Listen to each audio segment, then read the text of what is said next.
সাহস নিয়ে দাঁড়িয়েছ তাই মুক্ত হয়েছে জমিন।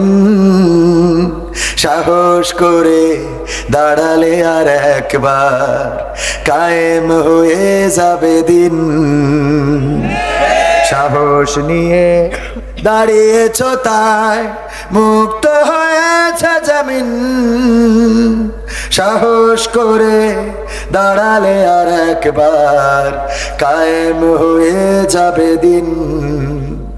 নয় নয় নয় আর কোনো ভয়, আনতে হবে দিনের বিজয়। নয় নয় নয় আর কোনো ভয়, আনতে হবে দিনের বিজয়, দিনের বিজয়। যারা ভেবেছিল ছাড়বে না আর ক্ষমতার ওই মাসনদ, দেখেছে তারা রবের পাকড়াও কি করে করে নাস্তানাবুদ। যারা ভেবেছিল ছাড়বে না আর ক্ষমতার ওই মাসনদ, দেখেছে তারা রবের পাকড়াও কি করে করে নাস্তানাবুদ। তাই নয় নয় নয় আর কোনো ভয়, আনতে হবে দিনের বিজয়, দিনের বিজয়। মানুষের সাথে যারা করেছে দুশ্মনী, করেছে বাড়াবাড়ি, দেশের বুকে তাদের হয়নি তো জায়গা, যেতে হলো মামার বাড়ি। মানুষের সাথে যারা করেছে দুশ্মনী, করেছে বাড়াবাড়ি, দেশের বুকে তাদের হয়নি তো জায়গা, যেতে হলো মামার বাড়ি। তাই নয় নয় নয় আর কোনো ভয়, আনতে হবে দিনের বিজয়, দিনের বিজয়। কাবা রক্ষাই যেই মহারব পাঠিয়েছিলেন আবাবিল,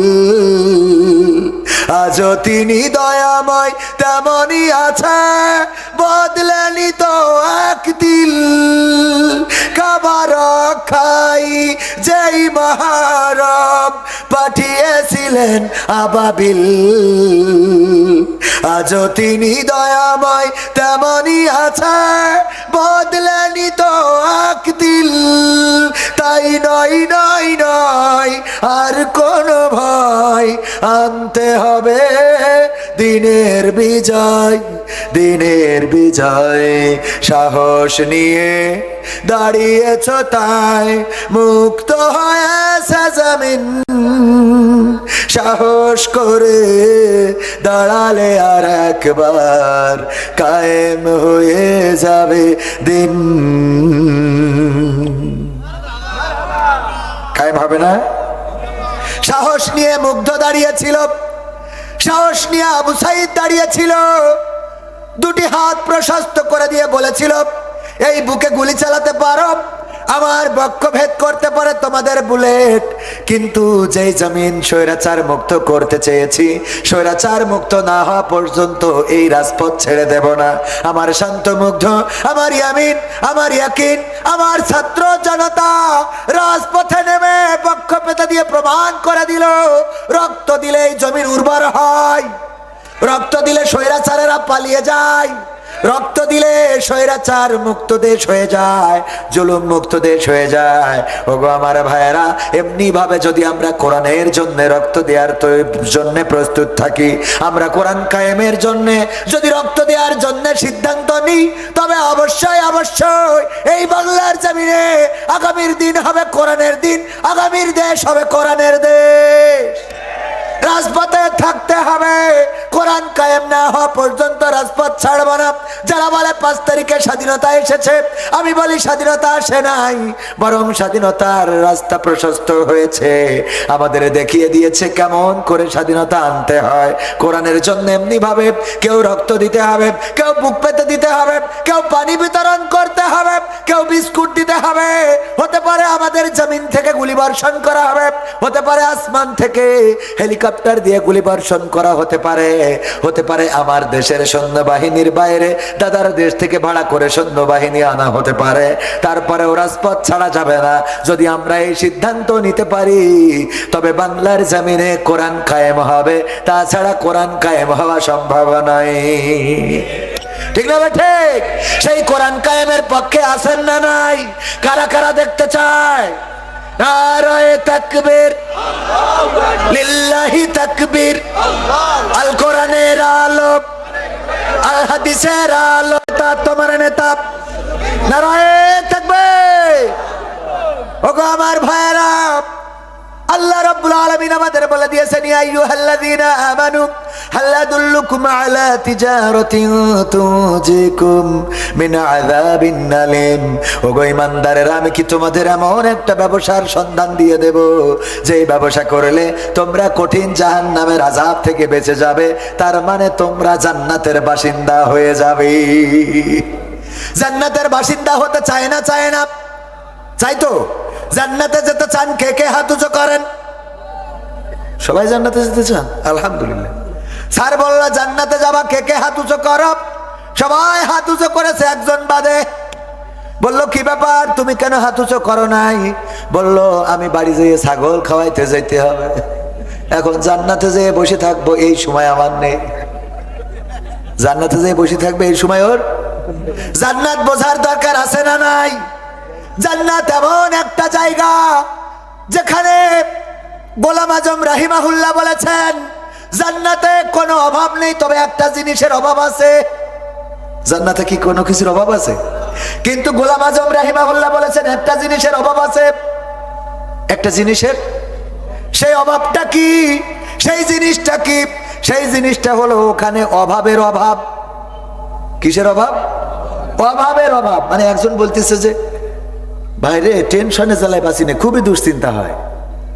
কয় তোকের দুশ্চিন্তা কি নিয়ে? কয় অনেক বিষয় আছে, কত টেনশন। এই ইউনুস থাকবে না যাবে, শেখ হাসিনা চট করে কখন ঢুকে পড়ে, খালেদা জিয়া আবার বিদেশ থেকে ঠিকঠাক মতো আসতে পারবে কি না, দেশে কি আবার জামাত ইসলাম ক্ষমতা, কত টেনশন। কয় আমার একটা টেনশন অবশ্যই আছে। কি? তা বলছে আমার এই টেনশন কেন হয় না, এই নিয়ে টেনশন।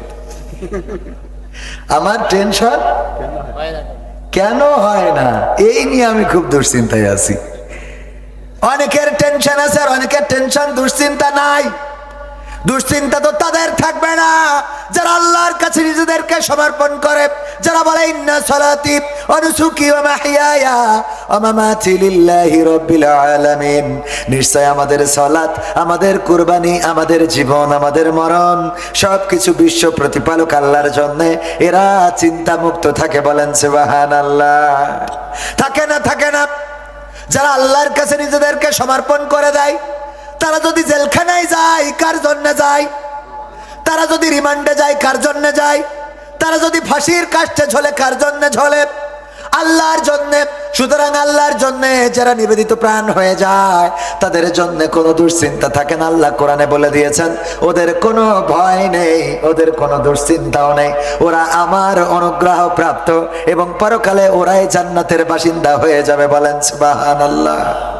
এই জান্নাত এমন একটা জায়গা, পৃথিবীর যেই ব্যক্তিটা সবচেয়ে ছোট জান্নাত পাবে তারও জান্নাতটা হবে পৃথিবীর 10 গুণ সমান। সুবহানাল্লাহ, 10 গুণ সমান।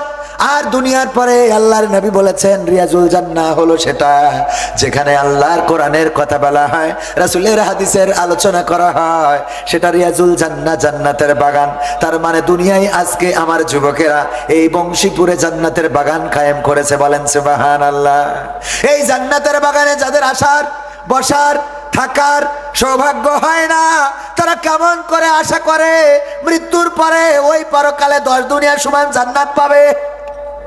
কথা কয় না। দুনিয়ার জান্নাতের বাগানে যার ঢোকার সৌভাগ্য হয় না, পরকালের জান্নাতের বাগান এত সোজা। আমি তো মাঝে মাঝে মনে করি আল্লাহ আমারে ধরবে, যে তুই 200 টাকা নিয়ে বললি আল্লাহ জান্নাতুল ফেরদাউস, 200 টাকায় জান্নাতুল ফেরদাউস, কথা কয় না। শ্যামনগরের শহরের পরে 1 শতক জমির দাম কত? সাতক্ষীরায় 1 শতক জমির দাম কত? খুলনা শহরে 1 শতক জমির দাম কত? ঢাকা শহর, আমেরিকা, ইউরোপ, কানাডা, এই সব জায়গায় আরো কত? এই 10 দুনিয়া সমান, এই সব তো আছেই, এর 10 দুনিয়া সমান জান্নাত আল্লাহ আপনাকে দিবেন। আপনি মনে করছেন চার দোকানে বসে 1 কাপ চা মেরে বিড়ি টানলেন আর বললেন আল্লাহ আলহামদুলিল্লাহ তুমি আজকে বিড়িটা খাওয়াইলে, জান্নাত হয়ে গেল। এত সহজ মনে হয়? এত সোজা? আল্লাহ রাব্বুল আলামিন সূরা সফ দিয়ে বললেন, আমি তোমাদের একটা ব্যবসার কথা বলে দিই, যে ব্যবসা করলে তোমরা জাহান্নামের আযাব থেকে বেঁচে যাবে, তার মানে জান্নাতে যাবে। সেই ব্যবসাটা কি আমরা সবাই জানি। আল্লাহ বললেন, তুমিনুনা বিল্লাহি ওয়া রাসূলিহি ওয়া তুজাহিদুনা ফি সাবিলিল্লাহ বিআমওয়ালিকুম ওয়া আনফুসিকুম যালিকুম খায়রুল লাকুম ইন কুনতুম তা'লামুন। আমার আল্লাহ বললেন, আর সেই ব্যবসাটা হলো আমি আল্লাহর প্রতি ঈমান আনতে হবে। কেমন ঈমান? যখন ছাত্র জনতা ঘিরে ফেলেছে, সাথে সাথে দাদার কাছে কল লাগাইলো, দাদা আপনি ছাড়া আর বাঁচার রাস্তা নাই, তাড়াতাড়ি হেলিকপ্টার পাঠাই দেন, আমারে নিয়ে যাই। এই ঈমান কয়টি? শয়তান। এই ঈমান আল্লাহর প্রতি ঈমান হবে। ইব্রাহিম আলাইহিস সালাম, ফেরেশতারা আসলো, এসে বলল, ওগো ইব্রাহিম তোমাকে আগুনে ফেলা হবে। আসমানের ফেরেশতারা কান্নাকাটি করে, তোমারে সহযোগিতা করতে চায়, আমরা এসেছি। ইব্রাহিম আলাইহিস সালাম বললেন, আল্লাহ কি পাঠিয়েছে নাকি? বলল, আল্লাহ পাঠাই নাই, তবে অনুমতি নিয়ে এসেছি। কিভাবে? আল্লাহকে বললাম, ওগো রব তোমার খলিলকে আগুনে ফেলা হবে, কেমন করে আমরা সহ্য করব? তুমি যদি অনুমতি দাও তাহলে আমরা যে সহযোগিতা করতে চাই, ইব্রাহিমকে আগুন থেকে বাঁচাতে চাই। আল্লাহ বললেন, যেতে পারো, তবে আমার খলিলের কাছে আগে জিজ্ঞাসা করে নিবা, যদি সে অনুমতি দেয় তাইলে সহযোগিতা করবা, আর অনুমতি না দিলে ব্যাক টান করে ফিরে আসবা। আল্লাহর নবী ইব্রাহিম বললেন, ওগো ফেরেশতারা তাইলে ফিরে যাও। কেন ফিরে যাব? আল্লাহর নবী ইব্রাহিম আলাইহিস সালাম বললেন, শোনো ফেরেশতারা, তোমরা আমার যে অবস্থাটা দেখেছো, এর থেকে আমার অবস্থা তোমাদের থেকে আমার আল্লাহ আরো ভালো জানেন। সুবহানাল্লাহ। তোমাদের সহযোগিতার দরকার নাই। আল্লাহ যদি চান তিনি সহযোগিতা করবেন, আল্লাহ যদি না চান তিনি সহযোগিতা করবেন না। আল্লাহ রাব্বুল আলামিন আগুনকে বলে দিলেন, ইয়া নারু কুনি বারদাও ওয়া সালামান আলা ইব্রাহিম। ওগো আগুন, তুমি আমার ইব্রাহিমের জন্য ঠান্ডা আরামদায়ক হয়ে যাও। আগুন ফুল বাগান হয়ে গেল। যখন ইসমাঈল আলাইহিস সালামকে কুরবানি করতে নিয়ে যাচ্ছে, পথের মধ্যে শয়তান ডেকে বলল, ওগো ইসমাঈল, জানো নাকি তোমার বাবা কোথায় নিয়ে যায়? না জানি না, তোমারে জবাই করতে নিয়ে যায়। কয়, বাবা কোনোদিন এই কাজ করতে পারে? তোমার বাবার আল্লাহ হুকুম করেছে। কয়, আমার বাবার আল্লাহ তোমার কি হয়? তার মানে তুমি শয়তান। আমার মায়ের কাছে শুনেছি, আমার মা বলেছে শয়তান আছে যে আমাদের রন্ধ্রে রন্ধ্রে ধোকা দেয়, যে আমাদের ভালো কাজে ধোকা দেয়, যে আমরা ভালো কাজ করতে গেলে ধোকা দেয়। আমার বাবা নিয়ে যাচ্ছে, যেথায় নিয়ে যাবে সেথায় যাব। তোমার কথা আমি শুনতে রাজি নই। পাথর ছুঁড়লেন, চলে গেল। আর ইব্রাহিম আলাইহিস সালাম মিনায় যখন পৌঁছে গেলেন, যাওয়ার পরে বললেন, কি বললেন? ক্বালা ইয়া বুনাইয়া ইন্নী আরা ফিল মানামি আন্নী আযবাহুকা ফানজুর মাযা তারা। ওগো ইসমাঈল, আমি স্বপ্নে দেখেছি আমি তোমাকে জবাই করছি, এখন বলো তোমার মতামত কি, তুমি কি চাও? বলল, আব্বা স্বপ্ন দেখার আর কিছু খুঁজে পাও নাই, এটা তোমার দেখাই লাগবে। বলেছেন? এটা বলেছেন? কি বললেন? বলা, ইয়া আবাতি ফাআল মা তুমারু সাতাজিদুনি ইনশাআল্লাহু মিনাস সাবিরিন। ইসমাঈল বললেন, ওগো বাবা, আপনি যেটা স্বপ্নে দেখেছেন সেটাই আপনি করে ফেলেন। আমাকে ধৈর্যশীলদের মাঝে পাবেন। সুবহানাল্লাহ। আমাকে ধৈর্যশীলদের মাঝে পাবেন। কেমন নিবেদিত প্রাণ ছিল আল্লাহর প্রতি, কেমন নিবেদিত ছিল। ইউনূস আলাইহিস সালাম মাছের পেটের মধ্যে ঢুকে গেল, নৌকা থেকে ফেলে দেওয়া হলো, কাউকে ডাকলেন না, বললেন লা ইলাহা ইল্লা আনতা সুবহানাকা ইন্নী কুনতু মিনাজ জালিমিন। হে রব, ওগো রব, তোমার মতো সত্য ইলাহ, একমাত্র ইলাহ আর কেউ নাই, তুমি পুত পবিত্র, তোমার মতো পবিত্রও কেউ নাই। ওগো আল্লাহ, আমি আমার উপরে জুলুম করে ফেলেছি, তুমি দয়া করো, তুমি আমার উপরে রহম করো। আল্লাহ রাব্বুল আলামিন এই জুন্নুনকে বাঁচালেন মাছের পেট থেকে। ডেকেছিলেন কাকে বলেন? কথা কয় না, ডেকেছিলেন কাকে? আল্লাহর নাম বলতে যাদের কষ্ট হয়, অথচ এই আল্লাহ ছাড়া কোনো উপায় নাই, আল্লাহ ছাড়া কোনো রাস্তা নাই, আল্লাহ ছাড়া কোনো মাবুদ নাই। যখন কারো কেউ থাকে না তখন থাকেন কে? আবার যখন কারো সব থাকে তখনও থাকেন কে? আপনার সুখের দিনেও আল্লাহ থাকে, দুঃখের দিনেও আল্লাহ থাকে, আপনার কষ্টের সময়ও আল্লাহ থাকে, আপনার সুখের সময়ও আল্লাহ থাকে। যখন সবাই আপনার পাশে তখনও আল্লাহ আছে আপনার পাশে, যখন সবাই আপনার থেকে মুখ ফিরিয়ে নেয় তখনও আপনার পাশে থাকেন কে? আল্লাহ রাব্বুল আলামিনকে ডেকে মাহরুম হয় নাই। ইউনূস আলাইহিস সালাম ডাকলেন, আল্লাহ রাব্বুল আলামিন বললেন, ও ইউনূস, তোমার ডাক পৃথিবীর কোনো মানুষ শোনে নাই, শেখ হাসিনা শোনে নাই, খালেদা জিয়া শোনে নাই, বাইডেন ডোনাল্ড ট্রাম্প শোনে নাই, পুতিন শোনে নাই, জেলেনস্কি শোনে নাই, ওং সান সু চি শোনে নাই, তোমার ওয়াকার ইউনূস শোনে নাই, কেউ শোনে নাই। তোমার এই ডাক, তোমার চিৎকার আরশে আজিম থেকে আমি আল্লাহ শুনলাম। তুমি আমাকে ডেকেছো, ভুল স্বীকার করেছো, আমার তাসবিহ জপেছো, আর আমি আল্লাহ কি করলাম? তোমার জন্য মাছের পেটের যন্ত্রণা বাড়িয়ে দিলাম। মাছ তোমাকে হজম করা তো দূরের কথা, তোমাকে আবার নিরাপদ স্থানে তোমাকে রেখে চলে আসলো। বলেন সুবহানাল্লাহ। আইয়ুব আলাইহিস সালাম ডাকলেন কাকে? সমস্ত শরীরে ঘা হয়ে গেল, শুধু ঘা না, ঘায়ে পোকা কিলবিল করে, সবাই ছেড়ে চলে গেল, সন্তানেরা মারা গেল, সম্পদ হারিয়ে গেল, বাড়ি ঘর নিঃশেষ হয়ে গেল, সমস্ত শরীরে ঘা, পোকা ধরে গেছে। শুধুমাত্র রহিম আলাইহিস সালাম থাকলেন স্বামীর পাশে, আর সব চলে গেল। পোকা হতে হতে যখন জিহ্বায় পোকা হয়ে গেল, তখন হযরত আইয়ুব আলাইহিস সালাম বললেন, ও আল্লাহ, আর অভিযোগ না করে পারলাম না। কি অভিযোগ? আল্লাহ, তুমি এতদিন আমার সন্তান কেড়ে নিয়েছো, আমার সম্পদ কেড়ে নিয়েছো, আমার জায়গা জমি শেষ করেছো, আমার স্ত্রীদেরকে কেড়ে নিয়েছো, আমার সমাজের মান সম্মান ইজ্জত সব ভুলুণ্ঠিত করেছো। কোনো অভিযোগ করি নাই, আমার সমস্ত শরীরে ঘা দিলে, পোকা দিলে, রোগ দিলে, তাও আমি কোনো অভিযোগ করি নাই। আল্লাহ, আজকে অভিযোগ না করে পারলাম না। আমার জিহ্বার মধ্যে তুমি ঘা দিলা, আবার পোকাও দিয়ে দিলা। এই পোকা যদি আমার জিহ্বাটা খেয়ে ফেলে, ওগো আল্লাহ, তুমি বলো কেমন করে তোমার জিকির করব, কেমন করে আল্লাহ ডাকবো, কেমন করে তোমারে আবার ডাকবো। আল্লাহ, তুমি দয়া করে সমস্ত শরীরে রোগ দাও, পোকা দাও, অসুবিধা নাই, আমার জিহ্বাটা অক্ষুণ্ণ রেখে দাও, যেন তোমার জিকিরটা করতে পারি। আল্লাহ রাব্বুল আলামিন বললেন, ও আইয়ুব, আমার পরীক্ষা নিয়ে শেষ, আমি তোমার আবার যা ছিল সব ফিরিয়ে দিলাম। বলেন সুবহানাল্লাহ। ফিরিয়ে দেওয়ার মালিক কে?